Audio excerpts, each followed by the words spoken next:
everyone, and welcome to this episode of BTW, Bellabeat Talks Wellness podcast. Today, we'll be talking about cycle syncing workouts, a little bit about Flowgram, and a few other topics dealing with fitness and the cycle. And today, we have a very special guest. Her name is Daniella.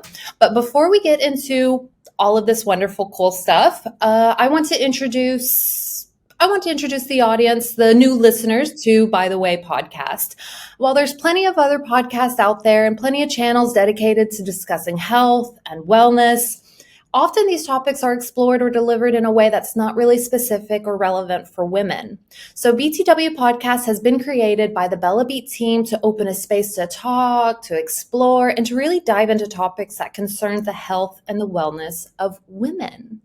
We're interested in how we can change our lifestyle and habits to achieve a better well-being and, of course, longevity. There are no forbidden topics, there's no taboos, and absolutely no shame here on this podcast channel. So while you may think that some of our topics are something you already heard about, especially if you use the Bellabeat app, we do invite you and all other women to tune in as you might gain a new perspective or some new fun facts that you can share with your friends, family, or those random girls you meet in a bathroom. So I am your host, Melanie. I am the content director of Bellabeat, and I represent the team that created the popular products such as Period Diary, Bellabeat Wellness Coach, and of course the Ivy Wellness Tracker for women. For more information about these, you can see the description box below. So now the moment we have all been waiting for. It's time to welcome our wonderful guest, Daniella. Hi, Daniella. Hi, Melanie. Thank you so much for having me on this podcast. I'm honestly so honored to be here and to just share. Awesome. It's so good to have you. Yeah, it's so lovely to be here. Thank you. Perfect. Well, let's just go ahead and introduce you a little bit to the audience. Who are you? What do you do? What's your business? Let's go right into that. So, my name is Daniella, and I am a personal trainer, online coach, and also a certified menstrual cycle health and fitness coach. So, I started out just doing normal personal training since I think it was about 2018. And my history with exercise, I have always loved it. I mean, from preschool through to high school and also in university, I did every single sport, like you name it, I've done it, and I just loved it. But as I got older and as I hit puberty, I kind of developed a really unhealthy relationship with food and exercise. And with that came a lot of hormonal imbalances. I lost my period. I was severely underweight. I developed really, really terrible hormonal acne, cystic hormonal acne. And I just kind of fell off the bandwagon with my love for exercise and not being in tune with my body anymore. And, I tried everything under the sun to try and fix my skin. I mean, you name it, lotions, potions, Roaccutane, the pill, it's purely just to fix my skin. Your skin's bad, go on the pill, when it really just wasn't necessary at all. And none of this stuff worked, right? Always recommend. Yeah. So I was also on antibiotics for my skin, which obviously now I know wrecked my gut lining. So that it just was a massive snowball effect and nothing. So eventually, this is perhaps a decade later, and I was just I'd reached my wit's end, and I was like, you know what? I'm going to try something completely different. And my sister had sent me a podcast. Also, shout out to my sister. She's the best. She was like, she knows how much I've been struggling with my skin. Hey, girl. And it was like, I found this really interesting podcast about cycle syncing and switching up your training and your eating to where you are in your cycle. And at this stage, I'd been off all kinds of birth control for a while. So I had a natural cycle. So I was like, cool, I've tried everything. Like, what have I got to lose? So I did it religiously for a good couple months, and I could just, everything from my nervous system to my energy levels to my skin, which is the most important thing for me, slowly started to repair itself. And I was absolutely mind blown by this, because I was like, why is no one talking about this? Like, we're just inundated with, diet fads and fitness trends and all of these different things. And if they were working for us, then they would have by now, right? And women would be super, super healthy and not have all of these hormonal imbalances. So I just took this and I ran with it. I was like, okay, all of my female clients, like, this is what we're going to start doing. And I just love that women are more, better educated around their cycle, becoming better educated around their cycle, and kind of welcoming this with open arms, because we can all relate to, the different, how we feel in the middle of our cycle compared to maybe when we're just about to start our period. Like, it's completely different. For us here at Bellabeat, so a huge part of our ethos is living in sync with your cycle. And that includes eating, that includes working out. I mean, even sometimes meditating according to your cycle is incredibly helpful. But with the workouts, this was the first time that I had actually heard about syncing, my workouts to where I am in my cycle. And, the first day I did it, in the first month I was doing it, I was like, this makes so much more sense. Like, why was I doing these like HIIT style workouts right before my period? Why was I, running when I should have just been resting and recovering? Like, and it's like one of those moments where it's like, oh, duh.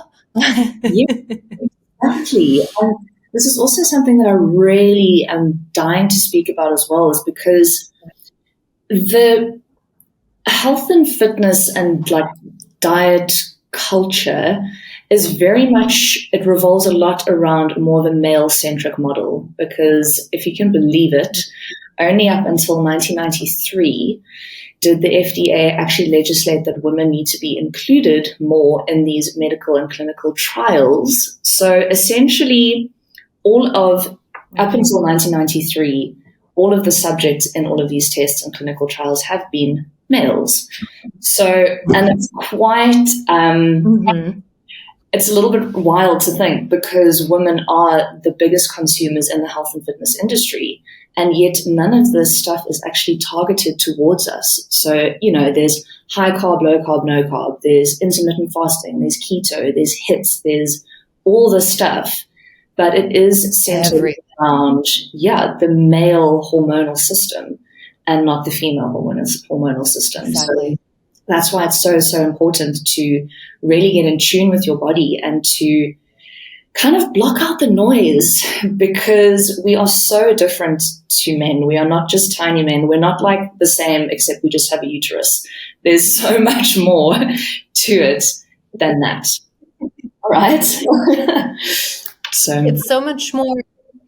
Yeah, and it's so much more in depth. And, even amongst women, like, we're not all the same as well. Like, women have different cycles. Women have different, like, we experience different symptoms within our phases. Some women feel really energetic during their ovulation period, whereas others maybe feel more aggressive. And it really depends. But for those who are unfamiliar with the cycles, can you just kind of explain the different phases of the cycle and how each phase impacts your energy, your mood, and most importantly, your physical capability? Yes, love this question. So essentially, your menstrual cycle, there's the kind of textbook length is kind of 28 days. But anything between 21 and 40 days is actually still considered normal. And so I think a lot of women, when they think of their menstrual cycle, we just focus more on the bleed phase or when we actually have our period. But to me, that's actually like the least interesting part of our cycle, because there's so much more that's going on behind the scenes as well. That's just the more physical thing that we know and we experience and then say, okay, well, this is our period. But to have a greater understanding and to actually educate yourself around it is so empowering. So there's essentially 4 different phases, but for the purpose of this podcast and to make it more easily digestible, I'm just going to keep it to 2 main phases. So we have our follicular phase, which includes our period as well. So that's the first half of our cycle. And then the second half of our cycle is the luteal phase.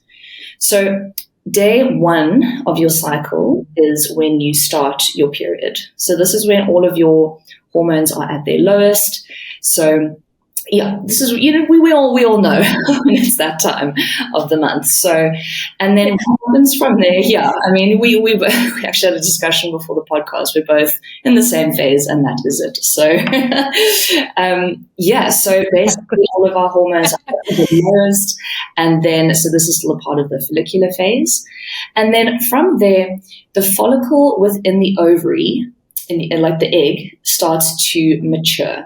So the pituitary gland then releases a hormone called follicular stimulating hormone, or FHS, which then causes this egg to mature. And as estrogen rises in the follicular phase, this then stimulates LH, or luteinizing hormone, which then triggers ovulation. So ovulation is in the middle of your cycle, so between follicular and luteal. So this then triggers the egg to go on its little journey to hopefully, or not, maybe not, to be fertilized. So it goes into the fallopian tube, and then, yeah, depending on where you are and what your vibe is, and then so then from there, the egg then, if it's not fertilized, it then turns into what is called a corpus luteum, which then releases progesterone. So progesterone is the main hormone in the luteal phase. And sorry, to just go back to the follicular phase as well, estrogen is the main hormone in that phase. So now we're in the luteal phase, and if the egg is not fertilized, then essentially the whole process starts again. So the release of progesterone then triggers the endometrial lining to thicken, to then, potentially prepare for a fertilized egg and to develop and grow a baby. Yeah. And then if that is not the case, the endometrial lining sheds, you start your bleed, and then the whole cycle starts again.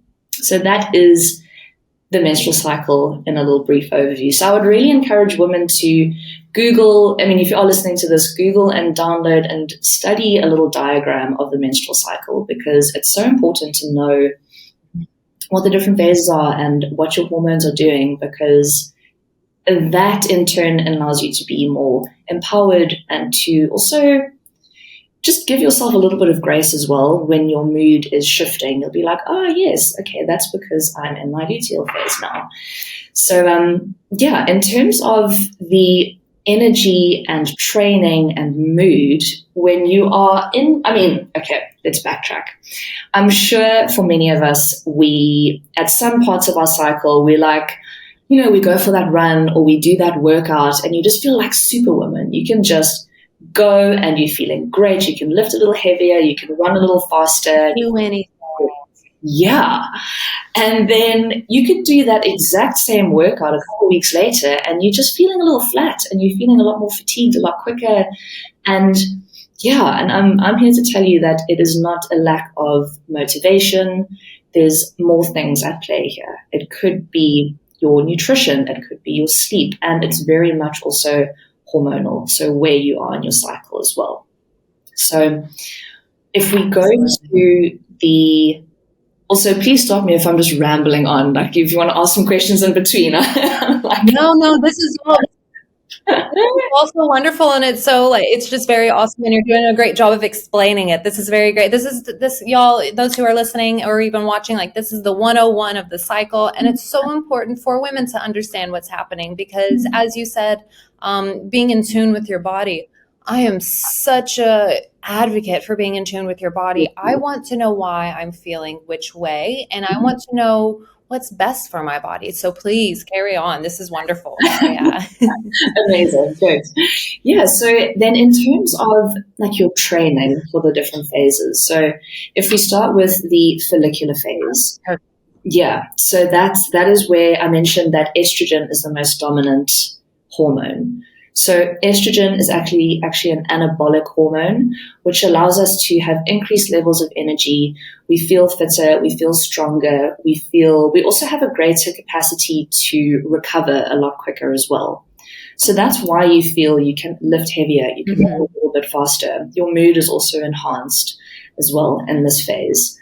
And then another fun fact is that also we actually have a greater capacity to use carbohydrates as our main source of energy in the follicular phase. So alongside with the estrogen that's giving us more energy. That's really neat. Yeah, because, and I think also with diet culture, women have been told to be so scared of carbohydrates and it's going to cause weight gain and all of this. And it's just so, so not true. Your body needs to be fueled properly, to balance out, the rise in your hormones and to fuel your workouts properly. So please, ladies, don't be afraid to eat that pizza and just go for the carbs. Like it's really, you're doing your body a massive disservice by restricting food groups, especially carbohydrates. So, So then heading into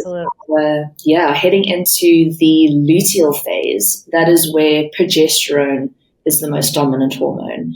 So progesterone always makes us feel a bit sluggish and a little bit flat. There's more water retention. We might feel a bit bloated. We feel a little bit heavier, and our motivation might be lacking here a little bit as well. So it's important to know this information so that you can give yourself a little bit of grace and understand as to why, when you're doing that exact same workout a few weeks ago, you just don't feel as fit and strong. So it's a really, I feel like I'm just saying this word so many times, but it's empowering. It really is empowering. And it's so wonderful to have this knowledge. And, instead of, continuing to push yourself during your luteal phase, maybe you want to tweak things a little bit and focus more on technique for your different exercises. Maybe you want to focus more on mobility, which is something we very often neglect. And I don't think there's enough kind of importance on mobility and, flexibility and yoga and things like that as well. So it's not to say that, during this phase you need to do this kind of training and this phase you need to do that kind of training. It's just a matter of knowing how you can exert yourself in smarter ways and adapting and bringing in new training styles. Knowing your limitations. Exactly. Yeah. And so, it's really, really important.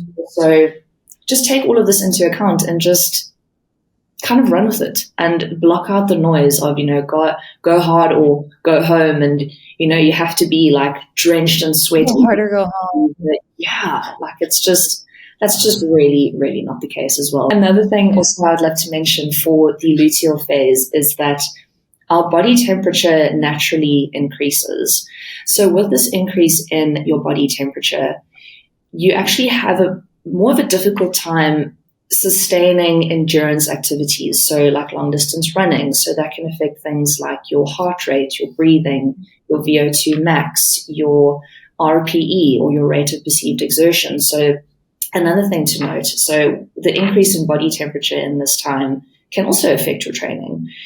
And while we may feel more sluggish in this time, our body's metabolism is actually naturally increasing because during this luteal phase or the second half of the cycle, your body's preparing for potential pregnancy. So your metabolism increases. So you burning roughly like 300 more calories per day just by existing. So it's really important to, again, still fuel yourself. So let's eat some more calories in the luteal phase, right? So no restrictions. That's exactly what we want to hear. Yeah. Yeah. And it's super easy to include an extra 300 calories per day. I mean, yeah. So, yeah. That's not a problem. Like, honestly, you say no more, I will eat 300 more calories. I'll eat 3,000 more calories a day. That's what my body needs. So exactly. Yeah. And it's this whole thing of enhancing and not eliminating. So instead of, what can we cut out this. Of course, if you have any dietary, restrictions or requirements, then of course, but it's more about what can we add into our diet as well instead of what can we take away the whole time, because that's also what's causing our hormonal imbalances. So yeah. Absolutely. Yeah. No, that's absolutely right. And you hit the nail on the head. In society, it's always like, take this away, take this away, take this away. And I feel as women, we're always being stripped away from our freedoms, especially when it comes to food. Mm-hmm. And it creates a sort of unhealthy relationship with food. And that's so unfair, and it's so counterproductive to what our body actually wants and what our body needs. So you hit the nail on the head with that one. Absolutely. But like, talking about nutrition, let's go a little bit into it. What would you recommend for the follicular phase? You mentioned carbohydrates already, but what are some good things for follicular, and what are some good things for luteal? From the top of my head, I know magnesium and iron are great for luteal, but other Yes. than that, what are some other recommendations that you would have? Yeah, absolutely. If I keep looking this way, it's because I've actually got on my website, I've got a cyclical grocery list, which actually breaks down all the different phases and includes all the different carbs, proteins, fats, veggies, fruits for each phase. So I would definitely recommend you can go onto my website there, and I recommend just printing it out, sticking it on your fridge, know where you are or what phase of the cycle you're in. And then you can just see, okay, I'm going to get this, just for better hormone support. So if I keep looking this way, it's just because I'm going to give a brief overview of the different things. No worries. Most of our audience listens anyway, so it's okay. Yeah, it's just there's so much that I want to share, and I don't want to leave anything out. So for our follicular phase, we want things like omega-3s, iron, complex carbs, vitamin B12, and then vitamin C. So again, you can get all of these different sources in this cyclical grocery list. I think it's only like $2 or something on my website. So, and there's a lot of great information here as well. So yeah. Other things include lots of fiber, fermented foods, because when we have the rise in estrogen during our follicular phase, if we have too much estrogen, that can then lead to PMS symptoms such as cramps, mood swings, and those kind of things. So we generally want to increase our fiber in this time as well to help detoxify excess estrogen so that our PMS symptoms aren't, as intense. So again, things like protein, cruciferous vegetables, so like your broccoli, cauliflower, Brussels sprouts, those are all really, really, really wonderful. Also with estrogen detoxification. And then heading into the luteal phase, and I think as many of us would know, this is where PMS strikes. So it's also important to take your nutrition very seriously in this phase as well. So things like vitamin B, particularly vitamin B6 and B1, which can be found in sunflower seeds, lentils, buckwheat, brown rice. And then magnesium, as you mentioned, magnesium is just a power mineral, and it's the first mineral to be depleted in times of stress. And knowing today's fast-paced life of today, it's just we should all be taking magnesium every single day. And then things like calcium, D, and also omega-3s, which are also fantastic. Because those omega-3s, there's actually been a lot of studies done regarding omega-3s as an anti-inflammatory to help relieve cramps.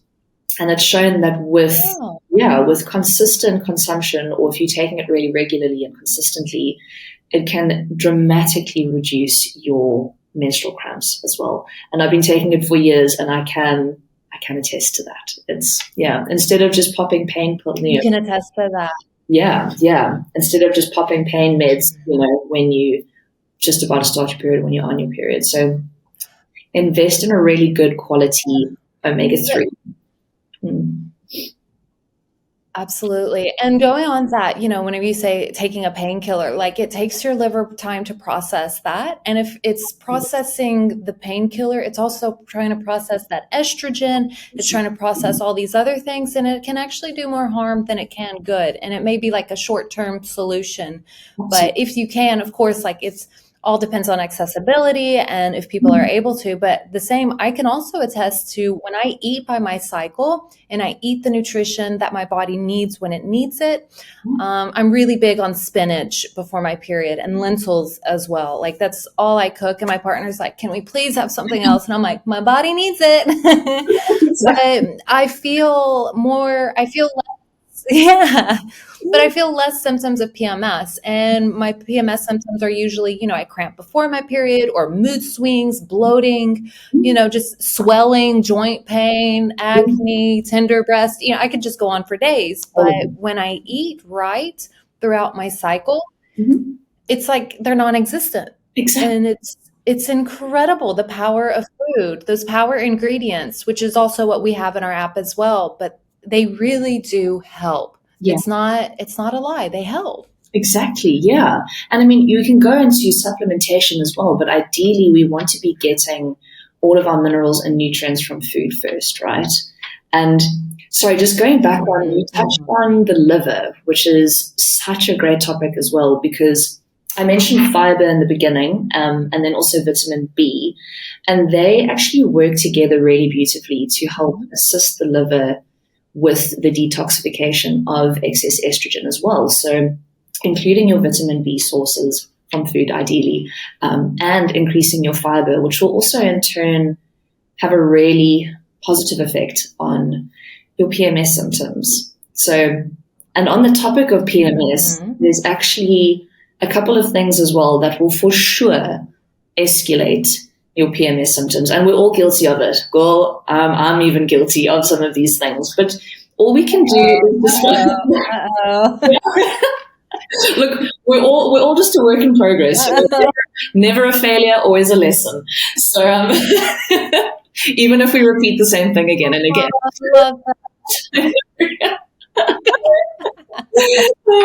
So I mean, some things that are going to for sure escalate your PMS symptoms are things like poor sleep habits. So really trying to get, if you are able to, your 6 to 8 hours of really good quality sleep. Things like caffeine or coffee on an empty stomach, skipping breakfast, restricting certain food groups, chronic stress, and overdoing it on overly processed or sugary foods as well. And another one, HIIT training all month long. If you just constantly pushing yourself in the gym, your adrenals are just going to go into overdrive. That's giving you chronic stress. You're having coffee on an empty stomach first thing in the morning. All of this stuff is going to lead to really intense PMS symptoms. And then it's all a matter of, okay, what are your daily habits? How are we going to relook at those habits, and how willing are you to incorporate healthier ones to really have a sustainable, long-lasting effect to happier periods? Absolutely. And it's so hard to do all of the right things when you're PMSing. I wake up and I'm not hungry and I'm like, okay, but I'm sluggish. I need a coffee. And here's my coffee. Oh, I feel like I had a bad day and I kind of want to unwind with a glass of wine, or maybe I want to drink that Coca-Cola or Mountain Dew. I love Mountain Dew. Oh my gosh. It's just this sugary drink. Yeah. And then I'm like, oh, I have little dinosaur shaped nuggets I want to eat, and I want all of these bad things, but I know it's not going to serve me right. But of course, if you're really feeling it and going through it and you're like, I've had a really rough day today and I need those chicken nuggets, okay, have your chicken nuggets. Exactly. It's always great to be mindful and to bring a balance to it, So, if you're eating those chicken nuggets or having that cola, maybe try to drink more water, or make sure that you're getting in those vitamins and minerals that your body needs as well. Absolutely, yeah. So that's really good. And we're never a failure. It's always a lesson. I love that quote. Yeah. That's a really beautiful quote. Be our next tattoo or something. Yeah. Yeah. So that's the thing. It's also the thing about it's the thing about balance as well, right? It's you can have your chicken nuggets, and if you have the luxury of time, you can always make your own, meal prep before, store those in the freezer. You can do that. So, obviously it's not for some people in their busy schedules, sometimes it's really challenging to include that in there. So it's just see what you can make work for you. So if you're having those chicken nuggets, we're using the chicken nuggets as an example here today. If you're having those chicken nuggets for lunch, I love the chicken nuggets. It's even me, yeah. So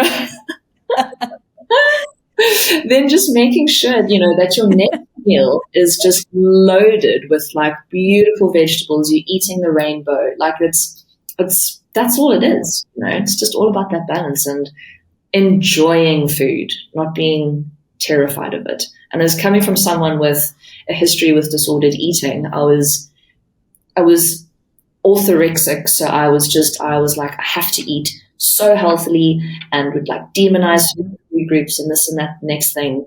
And being able to just really work through that systematically and see how your body reacts when you start just incorporating some balance and just knowing that food literally is medicine, and that we should stop demonizing it. And food is fuel as well. If you want to excel in your training, if you want to show up as your best self for your family and at work and all of that, you have to prioritize your nutrition over and above everything else. So, of course, the training goes alongside that, but it all starts with what you are putting into your body. That's the most important thing. Mm-hmm. Yeah. Well, thank you so much for sharing that. And a very private part of your life. I think a lot of women, a lot of people in general can really relate to that. And so thank you so much for sharing that. But now I'm just going to switch gears a little bit, because you had mentioned that you had this Flowgram and that you have your own business when it comes to, well, why don't you explain it, since you're the creator and the founder of it?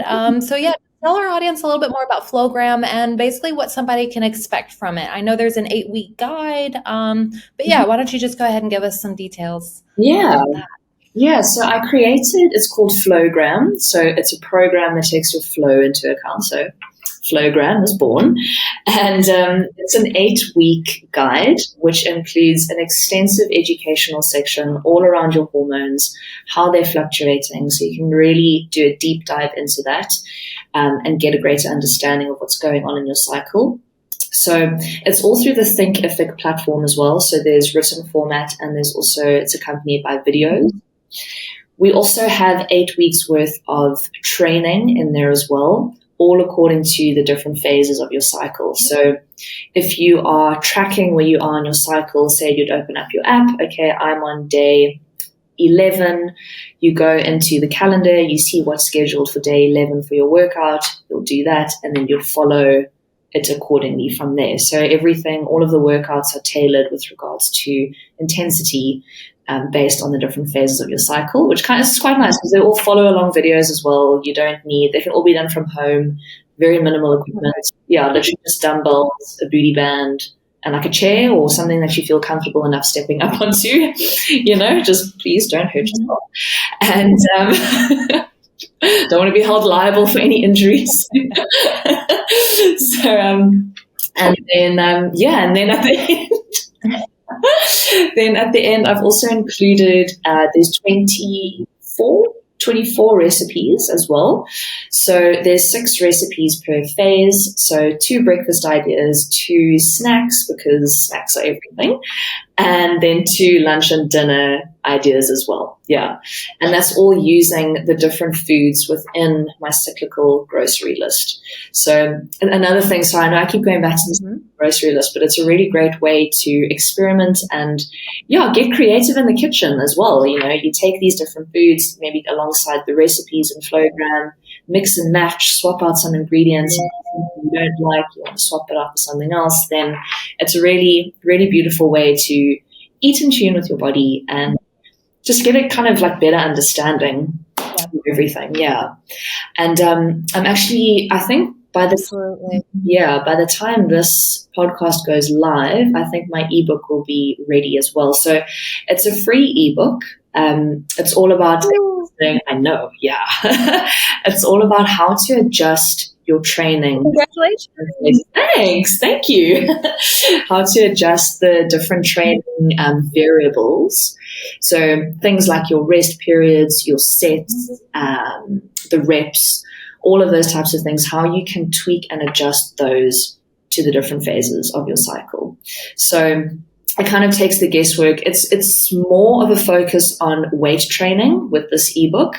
So you'll see, okay, I'm in my ovulatory phase. I'm going to go for personal bests. This is when you're feeling the strongest. Your mood is high, your energy levels are high. So how will I tweak the training variables in that phase compared to when I am, say, for example, on my period? So that's also a lovely little free resource that will, I think, definitely be live by the time this is out there. So go check it out. It's on my Instagram, link in bio. Brilliant. Brilliant. Love that. And of course, we're going to add your Instagram handle to all of the descriptions and everything so people can find that and look at that. Awesome. And so kind of going on to the advice, especially about with the ebook, but like if we're going to talk to someone who's looking to begin aligning their fitness regimen and their nutritional habits with their menstrual cycle, here at Bellabeat, we say, okay, you should map out your cycle first, understand your cycle, understand your symptoms, and, work from there. Is that something that aligns with you? Is that a good place to begin? Is that where you recommend for people to begin as well? Or do you have like another kind of way that you navigate it? Yeah, well, I completely agree with you. I'm the same way. I think it's important that we get a greater understanding so that we can, look, I know everyone's cycle is different. There's different lengths and all of that. But I think just starting to track it through an app is a very quick and easy way just to get a basic overview and guide as to where you are in your cycle. You can obviously also take your temperature as well. But I know then, some women forget. And then it just depends on, the easiest way to start tracking your cycle. And for me, I've been using the same app for years. And it's just day one of your cycle, just the first day of your bleed, just go. And then from there, you get a great understanding from it. So I'm on the same page as you guys regarding that. Yeah. Perfect. And I love that we live in a world nowadays where it's easily accessible to be able to track your cycle. And there are so many women, you're doing this, Bellabeat's doing this, where we're just like, guys, like, this isn't a secret. This isn't anything other than just true facts and results. And this is real. This is a real deal. This is real science. This is backed by experts. This is backed by people. Women all over the world are like, yes, this is it. This is how we should live. We should live in sync with our cycle. And I think that's just incredible that more and more women and, even men are starting to get to know it. I know a fitness trainer that my sister works with. I was talking to him about cycle syncing her workouts with him. And he was like, oh, wow, I never thought about that. And I was like, well, of course you didn't. You're a man. Why would you think about that? But no.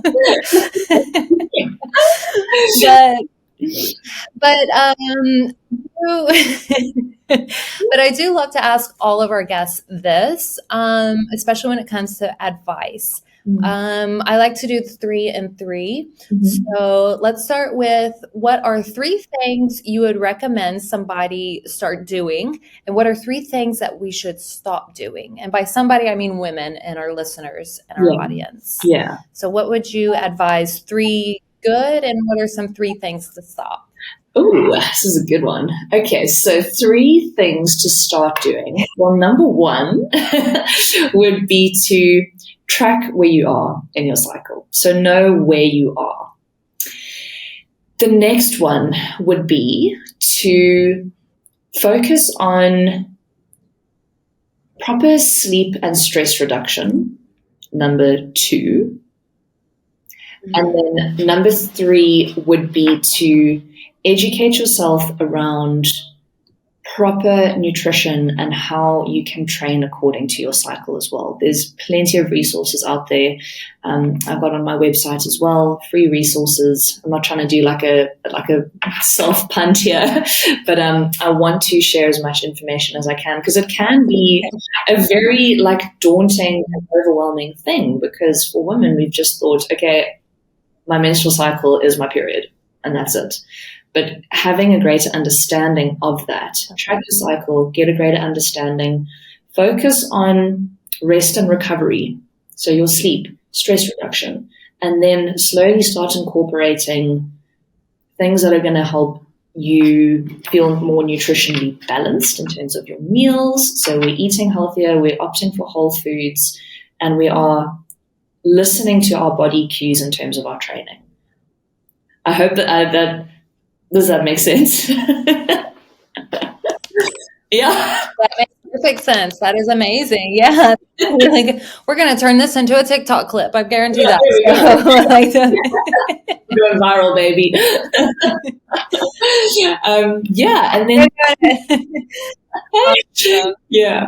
And then the three things that I would say we need to stop doing is, number one, skipping meals. Let's stop skipping meals. Let's just not do that anymore.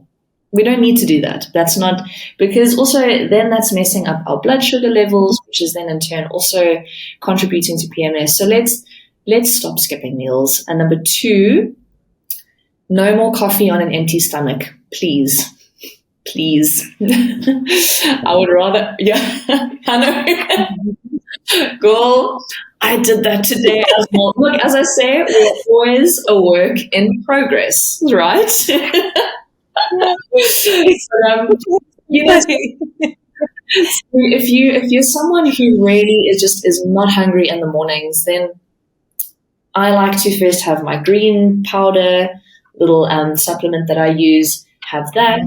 Then I'll have a cup of tea, and just like herbal tea, maybe, mint tea or whatever. And then I'll have my coffee later. So it's not like as soon as your eyes open, you're throwing a coffee down your throat, because that's just big no-no. And then my third one, so many, how do I even choose? But I would say the third one would be, let's stop focusing on high intensity training all month long. Let's not feel bad about taking rest days for, opting to maybe pick up that heavy weight. Let's stop putting our adrenals into overdrive, and let's take those rest days. Let's do that yoga class. Let's not do the high intensity boot camp style classes all month long, because it's doing more harm than good. I feel personally I feel attacked right now. No, I'm just kidding.